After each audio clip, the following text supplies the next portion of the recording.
lang namin ah. So sabi mo, welcome to my vlog. Hindi ko alam. Hindi ka marunong. Kamay So, lang sige, saglit, saglit lang ah. Oh.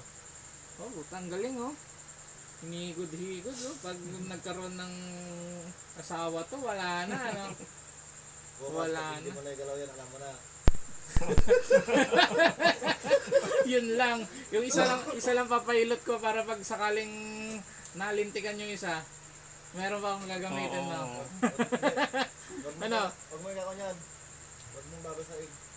Paano yan eh? Maliligo pa ako. Balutin mo to Balutin ko ba? Hindi, pwede naman maligo ka. Basta huwag mo siyang babasahin. Iwasan mo tong mabasa. Tawan lang. Ganun ba yun? Dapat ka, naligo ka muna bago nagpailot. Anong oras na? Alas 10 na ako makakapunta dito. Pag gano'n. Masakit nga daw eh. Wala alam mo din mo. Wala rin silbi ng hilot na rin. Okay lang yan. Pwede magpahilot ulit next time. Diba? Iulit lang. Hindi naman ito mawawalan ng isang hilutan eh. Kaya nga. Gusto ko na maligo eh.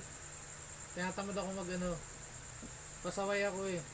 Kung magkakaroon ng lamig, di papainitin ulit. Diba? Pwede na yan.